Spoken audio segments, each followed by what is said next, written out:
1940ခုနှစ်ဇူလိုင်လအတွင်းမှာအမေရိကန်ကဂျပန်ကိုစီးပွားရေးအရာဖိအားပေးမှုလုပ်ခဲ့တဲ့နောက်ပိုင်းမှာဂျပန်အင်ပါယာကြီးကအနောက်ကမ္ဘာနဲ့စစ်ပွဲတွေဆင်နွှဲဖို့ဆုံးဖြတ်လိုက်ပါတယ်။အဲ့ဒီအချိန်ကဆိုရင်ဒုတိယကမ္ဘာစစ်ရဲ့အရေးပါဆုံးအခိုက်အတန့်တွေကတခုလည်းဖြစ်ခဲ့ပါတယ်။ဂျပန်တို့ရဲ့အစီအစဉ်က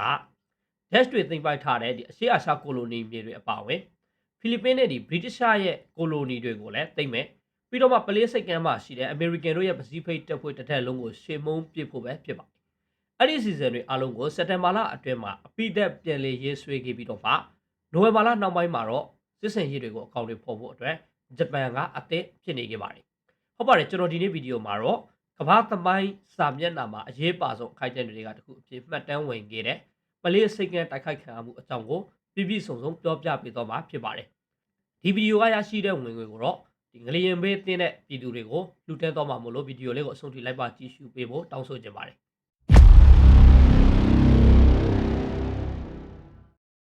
ဒီတော့ဗီဒီယိုကိုဆက်ရရင်တော့အခြားတစ်ဖက်မှာအမေရိကန်ဟာသူတို့အနေနဲ့ကမ္ဘာစစ်တေးကိုတနည်းနည်းနဲ့ပါဝင်ပတ်သက်ရမယ်ဆိုတာကိုသဘောပေါက်ထားခဲ့ပါတယ်။ဒုတိယကမ္ဘာစစ်တစ်ခုလုံးမှာအမေရိကန်ဟာဂျားနေနိုင်ငံအဖြစ်ပဲရပ်တည်နေခဲ့ပေမဲ့လည်းအနောက်မဟာမိတ်နိုင်ငံတွေကိုတော့လက်နက်ထောက်ပံ့ပေးမှုတွေဆက်ဆက်မပြတ်လုပ်နေကြတာဖြစ်ပါတယ်။ဒါပေမဲ့စစ်ပွဲတွေကိုမဖိတ်ခေါ်ပဲပါဝင်ရတော့မဲ့အခြေအနေမှာအမေရိကန်ဟာဂျပန်နဲ့စစ်ဆက်ညှိနှိုင်းမှုတွေမှာ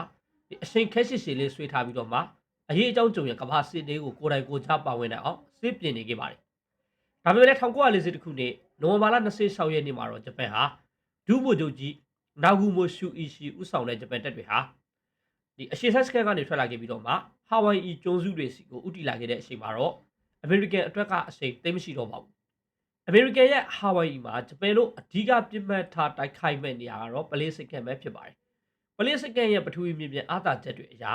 အမေရိကန်ဟာပစိဖိတ်ဒေသအတွက်သူတို့ရဲ့အဓိကရေတပ်ကိုအရှေ့စိုက်ထားတဲ့အတွက်ဖြစ်ပါတယ်။အဲ့ဒီမှာစစ်သင်္ဘောကြီးတွေပြည်ဒီလေယာဉ်သင်္ဘောကြီးတွေစိုက်ခဲ့ထားပါတယ်။ဂျပန်ရဲ့အစီအစဉ်ကတော့အဆိုပါစစ်သင်္ဘောကြီးတွေပြီးလေယာဉ်သင်္ဘောကြီးတွေကိုအဆက်မပြတ်ဘုံကျဲတိုက်ခိုက်ဖျက်ဆီးပစ်ဖို့ဖြစ်ပါတယ်။ဝေဟင်ထက်ကနေဘုံကျဲလေယာဉ်တွေနဲ့တိုက်ခိုက်မှာဖြစ်တယ်လို့ပင်လယ်ပြင်ကနေလည်းတော်ပီဒိုအစင်ပေါင်းများစွာနဲ့ပြစ်ခတ်ရှေ့မှုသွားမှာပါ။အမေရိကန်ရဲ့အဓိကရေတပ်တပ်ကိုသာပိုင်နိုင်ဖျက်ဆီးပစ်နိုင်ခဲ့မယ်ဆိုရင်ပစိဖိတ်ဒေသအတွင်းမှာဂျပန်အတွက်အားသာချက်ကြီးကြီးမားမားပိုင်ဆိုင်သွားမှာကြောင့်ဖြစ်ပါတယ်။ဒီနေရာမှာဂျပန်ဟာပလေးစိတ်ကမ်းမှာပဲအရှေ့စိုက်ထားတဲ့ရေကုန်သင်္ဘောတွေစီလောင်ငင်တွေကိုတော့မှမတိုက်ခိုက်ခဲ့ပဲအီရမစစ်သင်္ဘောတွေနဲ့ဒီလေယာဉ်သင်္ဘောတွေကိုပဲအဓိကထားတိုက်ခိုက်ခဲ့ပါတယ်။စစ်ပွဲစောပိုင်းကာလမှာအမေရိကန်ရဲ့အဓိကရေတပ်အရှေ့စိုက်စခန်းတစ်ခုကိုတိုက်ခိုက်ရှင်မှုပြင်းနိုင်ဖို့ဟာဂျပန်အတွက်အတော်လေးကိုအရေးကြီးပါတယ်။ဒါကြောင့်လည်းအတူရောင်တွေကိုအသုံးပြုပြီးတော့မ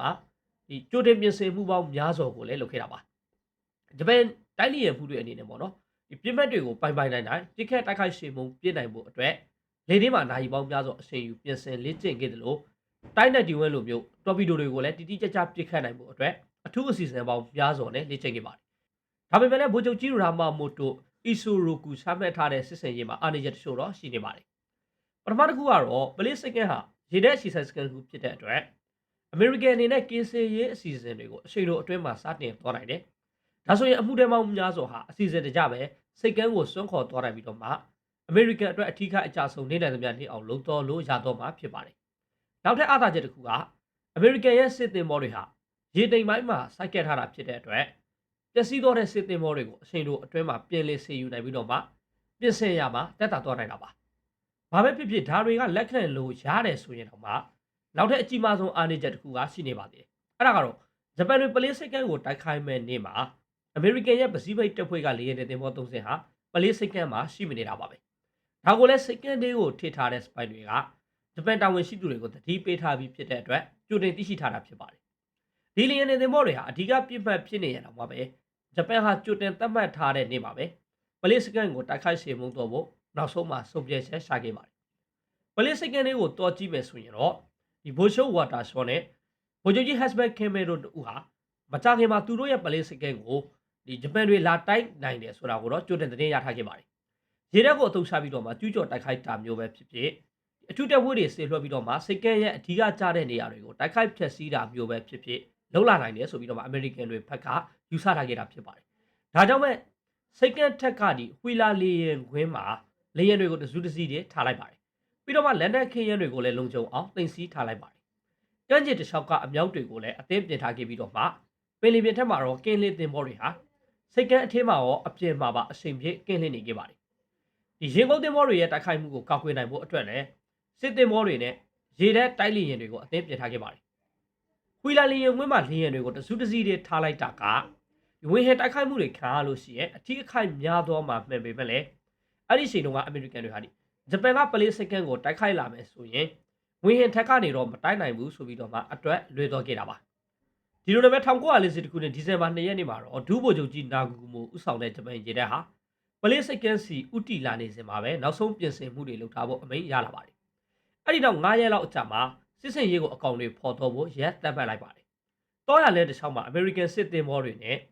ထိတ်တိုက်တွေးနိုင်တာကိုဂျပန်ဘက်ကစိုးရင်ခဲ့ပေမဲ့လည်းတကယ်တမ်းမှာတော့သူတို့ဥတီယာလန်တစ်ချောင်းလုံးမှာဘယ်အမေရိကန်စစ်တင်မောမှာရှိမနေခဲ့ပါဘူး။ဒါကြောင့်ဒီဇင်ဘာလ9ရက်နေ့မှာတော့ဂျပန်ရေတပ်ဟာသူတို့ရည်မှန်းထားတဲ့တီနီယာကိုအောင်မြင်စွာရောက်ရှိခဲ့ပါတယ်။စစ်စင်ရေးရဲ့အဖွဲ့မှာတော့ဂျပန်ဟာရင်ကုန်တင်မောငယ်တွေကိုအရင်ဆုံးဆင်လွှဲပြီးတော့မှအမေရိကန်ရဲ့ကင်းလေးတင်မောတွေရဲ့အခြေအနေကိုစောင့်ကြည့်ခိုင်းပြီးတော့စိတ်ကန်းစီကိုရှင်းကန်းနိုင်ဖို့ကြိုးစားခဲ့ပါတယ်။အချိန်လေးမှာပဲမနေ့6နာရီ15လောက်မှာပေါ့နော်ဒီနာဂူမိုဟာပထမဆုံးတတုတ်တိုက်ခိုက်မဲ့လေယာဉ်တွေကိုပြန်တက်ဖို့အတွက်အသင်းပြင်ထားဖို့အမိန့်ပေးလိုက်ပါတယ်။အဲ့ဒီနောက်မှာတော့ဖူရှီဒါမက်ဆူအိုကွက်ကဲတဲ့ဒီပထမတတုတ်တိုက်ခိုက်ရေးလေယာဉ်183စင်းဟာအိုအာဟူကျွန်းရဲ့ဒီမြောက်ဖက်မိုင်250လောက်အကွာမှာရှိတဲ့ဂျပန်လေယာဉ်တွေတင်ပေါ်6စင်းပေါ်ကနေဝေဟင်ထက်ကိုပြန်တက်လာခဲ့ပါတယ်။မနေ့6နာရီ30လောက်အရောက်မှာတော့မက်ဆူအိုကွက်ကဲတဲ့လေယာဉ်အုပ်စုဟာဝီဗုံတဲ့အခင်းအကျင်းနဲ့ပြန်တန်းနေပြီးတော့မှပလေးစိတ်ကန်ရဲ့အနောက်တောင်ဘက်စီကိုဦးတည်လာခဲ့ပါတယ်။မိနစ်အနည်းငယ်ကြာမှာတော့ဂျပန်ရဲ့ရေကုန်တင်ပေါ်တချို့ကိုအမေရိကန်ဘက်ကတွေးရှိတော်ခဲ့ပြီးတော့မှအဲ့ဒီမှာဖြတ်တင်ပေါ်ဝတ်ကဂျပန်ရေကုန်တင်ပေါ်တစ်စင်းကိုတိုက်ခိုက်ရှင်မှုပစ်ခဲ့ပါတယ်။အဲ့ဒီဖြစ်ရကတော့ဒုတိယကမ္ဘာစစ်ရဲ့ဒီပစိဖိတ်တိုက်ပွဲမှာပထမဆုံးထိတွေ့မှုအဖြစ်သမိုင်းမှတ်တမ်းဝင်တော့ခဲ့ပါတယ်။အချိန်ကမနေ့9နာရီကိုရောက်လာခဲ့တယ်။ပလေးစိတ်ကန်နဲ့မိုင်30လောက်အကောအဝေးမှာရှိတဲ့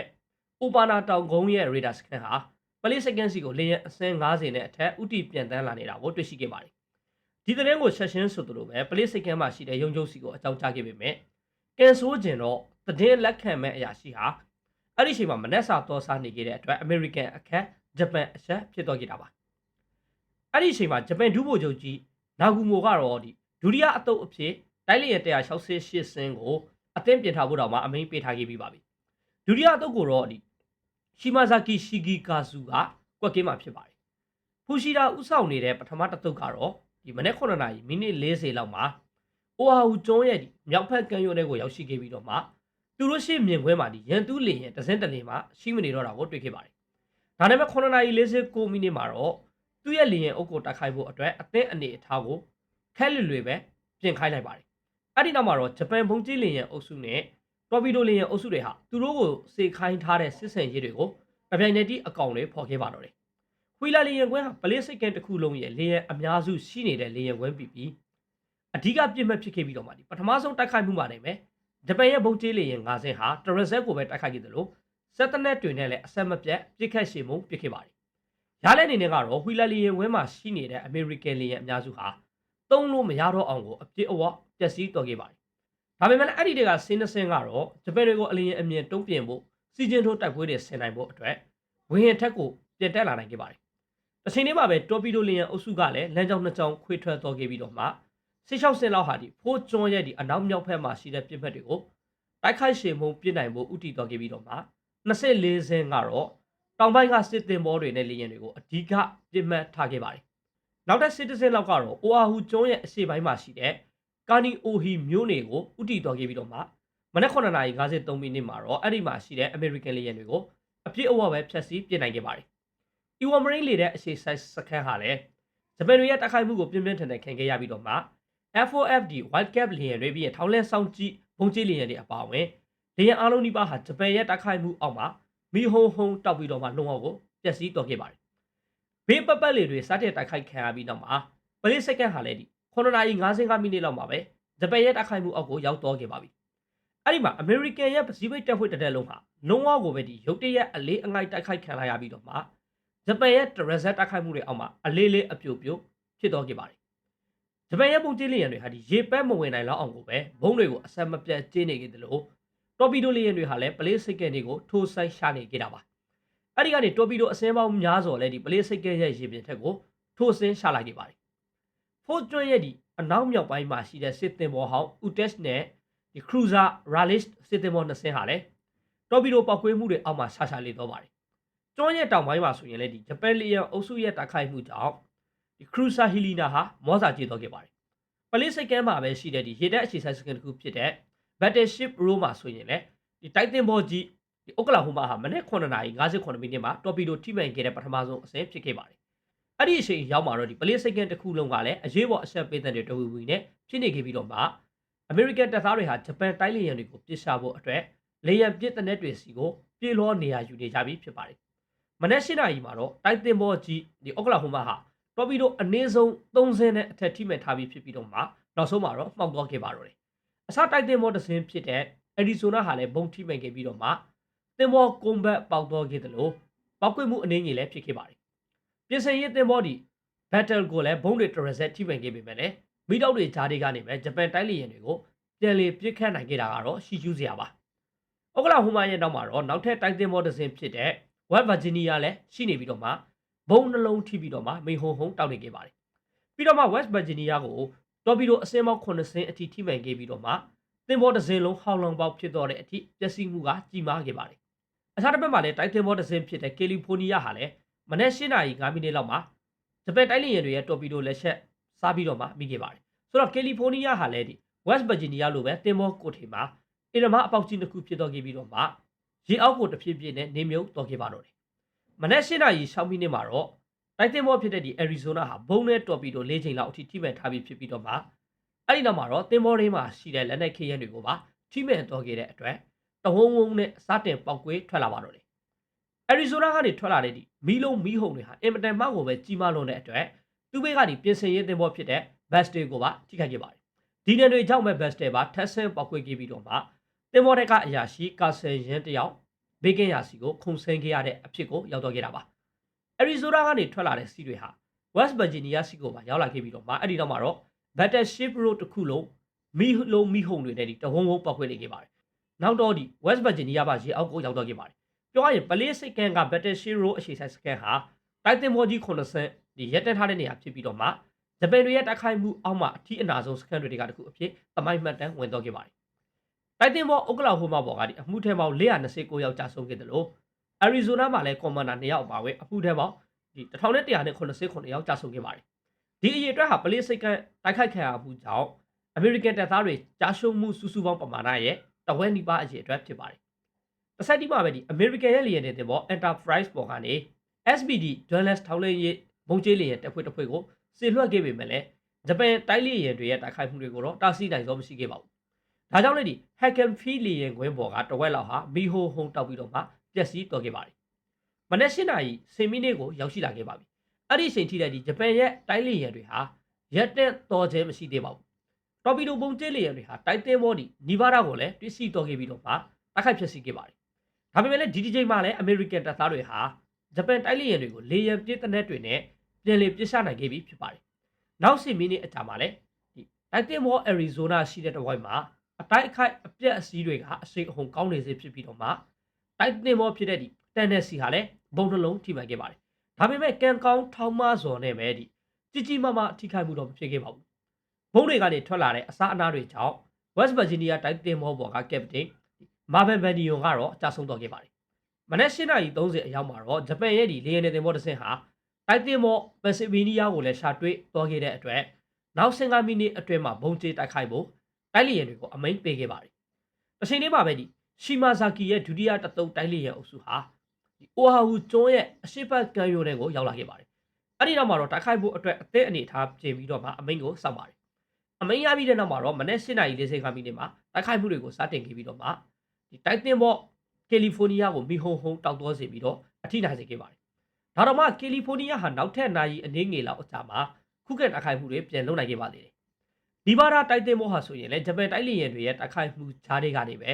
နစ်မြုပ်မခံပဲလွယ်မြောက်ရာကိုထွက်သွားနိုင်ခဲ့ပါတယ်။အဲ့ဒီနောက်အချိန်ကနေမနေ့8:50ကိုရောက်လာခဲ့ပြီးတော့မှတိုက်ခိုက်မှုတွေဟာလည်းအချိန်အဟုန်ကောင်းနေစေပါပဲ။အဲ့ဒီအချိန်မှာဒီဂျပန်ဘုံကျဲလေယာဉ်88စင်းဟာကူလာအူတောင်တန်းတွေကိုဖျက်ပြီးတော့မှပလေးစိတ်ကင်းစီကိုဓာတ်ရဥတီလာခဲ့ပါတယ်။အဲ့ဒီတွေကဘုံကျဲလေယာဉ်88စင်းနဲ့တိုက်လေယာဉ်89စင်းဟာဒီကာနီအိုဟီလေဒက်စခန်းကိုပြစ်မှတ်ထားခဲ့ပြီးတော့မှအခြားဘုံကျဲလေယာဉ်29စင်းနဲ့တိုက်လေယာဉ်အရှို့ကတော့ Hackett လေယာဉ်ကွင်းကိုလက်စားသက်ဖို့ဥတီခဲ့ပါတယ်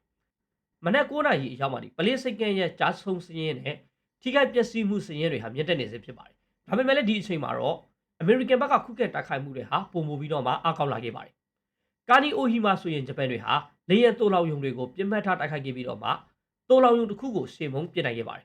ပြီးတော့မှဗီလိုဖီလေယာဉ်ခွင်းကိုလည်းဆက်တနက်တွေနဲ့တောက်လျှောက်ပစ်ပြီးတော့မှရစရာမရှိအောင်တိုက်ခိုက်ခဲ့ပါတယ်ဟီကန်ဖီကိုလည်းအားကောင်းကောင်းနဲ့ဘုံကျင်းနေနိုင်စေဖြစ်ပေမဲ့ခုခံတိုက်ခိုက်မှုတွေနဲ့တော့ရင်ဆိုင်လာရခဲ့ပြီးနောက်မှာအီဝေါ်နဲ့ဝီလာလေယာဉ်ခွင်းတွေကိုပဲတော်ရောက်တိုက်ခိုက်ခဲ့ပါတယ်အဲ့ဒီအချိန်ရောက်တဲ့အထိလည်းဗက်တရှီဘရိုရေဒက်စကန်ကအထိနာနေစေဖြစ်ပြီးတော့မှတိုက်တင်ဘောမေရီလန်ဟာမနက်9:10မိနစ်မှာဂျပန်တိုင်းလျင်တွေရဲ့တိုက်ခိုက်မှုကိုခံခဲ့ရပါတယ်။ဒါကြောင့်မေရီလန်ဟာအထိအခိုက်ရှိခဲ့ပေမဲ့လည်းနောက်တစ်ရက်မှာတော့ဆက်မဲ့ပြည်လေတိုက်ပွဲဝင်နိုင်ခဲ့တယ်လို့သိရပါတယ်။မနက်9:20မှာတော့ပက်ဆီဗေးနီးယားရှိနေတဲ့ရေဒက်စကန်ဟာနောက်တစ်ချိန်တိုက်ခိုက်ခံခဲ့ရပြီးတော့မှအဲ့ဒီကဖြတ်တင်ဘောတွေကိုဂျပန်တိုင်းလျင်တွေကလွန်ဝေါကိုပဲနေမြုပ်ဖျက်ဆီးခဲ့တဲ့အတွက်အနားမှာရှိနေတဲ့တိုက်တင်ဘောပက်ဆီဗေးနီးယားကိုထိခိုက်မှုတွေဖြစ်စေခဲ့ပါတယ်။9:00ကျော်နောက်ပိုင်းကစပြီးတော့မှအမေရိကန်ရဲ့ခုခံတိုက်ခိုက်မှုတွေဟာအားကောင်းလာခဲ့တဲ့အတွက်ဂျပန်လျင်အုပ်စုရဲ့ဒုတိယအတုပ်ဟာပထမတစ်တုပ်လိုမျိုးစစ်တင်မောတွေကိုစိတ်ကြိုက်ဖျက်ဆီးနိုင်စွာသိမ့်မရှိတော့ပဲအောင်မြင်မှုတော့နေခဲ့ပါတယ်။ဒါတော့မှမနေ့9:50လောက်မှာ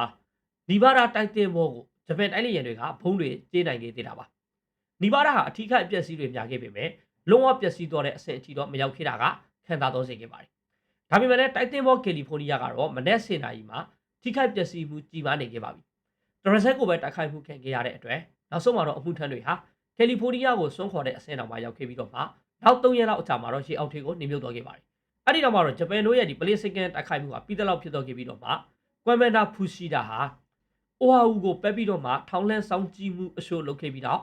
မနေ့7:00နာရီလောက်မှာတက်ဆိုင်ရလေရင်တင်ဘောထက်ကိုပေါ့နော်ပြန်လေပြီးတော့မှရောက်ရှိခဲ့တယ်လို့သိရပါတယ်။အဲ့ဒီမှာဒူးဘိုချုပ်ကြီးနာဂူမိုကစစ်စင်ရည်တလောက်အောင်မြင်လာတော့မှအားမရသေးပဲဒါဒီယာအတုပ်ကိုဆေးလွှတ်ပြီးတော့မှရင်ကုန်တင်ဘောစကန်တွေနဲ့စီတိုလောင်စခန်းတွေလိုနေရာမျိုးတွေကိုတိုက်ခိုက်ဖျက်ဆီးဖို့အမိန့်ပေးခဲ့ပေမဲ့လည်းဖူရှိတာကဖျောက်ဖျက်ခဲ့ရပါတယ်။ဘာကြောင့်လဲဆိုတော့အဲ့ဒီအချိန်မှာဂျပန်ရဲ့တိုက်လျင်အုပ်စုဟာလောင်စာစီနေနေခဲ့ပြီဖြစ်တဲ့အတွက်ပါ။အရှင်နေရဒီလိုဆုံးဖြတ်ခဲ့ရပေမဲ့အဲ့ဒီဆုံးဖြတ်ချက်ဟာပဲဂျပန်အတွက်တော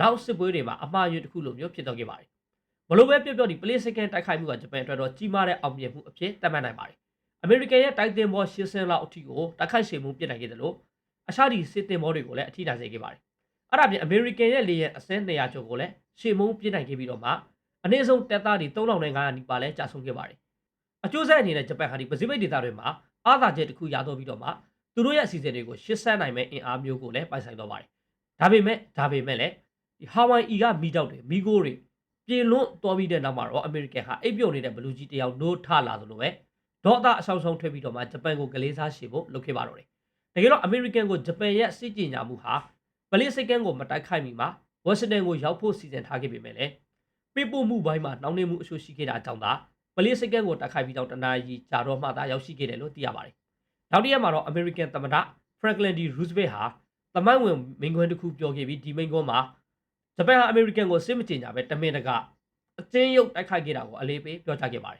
။အဲ့ဒီနောက်အမေရိကန်ကွန်ဂရက်ဟာသမ္မတရူးစဗယ်ရဲ့တိုက်တွန်းမှုနဲ့အတူဂျပန်ကိုစစ်ကြေညာဖို့နိုင်ပိုင်းအတွင်းမှာပဲတညီတညွတ်တွေဆုံးဖြတ်ချက်ချခဲ့ပါတယ်။အဲ့ဒီနောက်ပစိဖိတ်စစ်ပွဲစတင်ခဲ့ပြီးကျန်တာကတော့အားလုံးတည်တဲ့သမိုင်းတစ်ခုဖြစ်လာခဲ့ပါတယ်။ဒီနေ့ဗီဒီယိုကတော့ဒါတော့ပါပဲခင်ဗျာ။ဒီဗီဒီယိုနဲ့ပတ်သက်ပြီးတော့မှမိတ်ဆွေတို့ရဲ့ထင်မြင်ယူဆချက်တွေကို comment မှာစာရေးပေးတော့ခဲ့ဖို့တောင်းဆိုပါရစေ။ဒီဗီဒီယိုကနေကျွန်တော်မိတ်ဆွေတွေဘ ഹു ဒရတွေရရှိတော်လိမ့်မယ်လို့ထင်ပါတယ်။နောက်နေ့တွေမှာလည်းအခုလိုမျိုးဒီသမိုင်းတွေကစိတ်ဝင်စားစရာကောင်းတဲ့အကြောင်းအရာတွေလက်တလောဖြစ်ပျက်နေတဲ့ကမ္ဘာနိုင်ငံရဲ့အခင်းအကျင်းတွေကိုအမြဲတမ်းရှာဖွေတင်ဆက်ပေးနေဥပမာမို့စောင့်မျှော်ကြည့်ရှုကြပါအောင်ခင်ဗျာ။နောက်တဲ့ဗီဒီယိုတစ်ပုဒ်မှာအားလုံးကြံ့ကြံ့ပါပါနဲ့ပြန်လေဆုံတွေ့ကြရအောင်ပါ။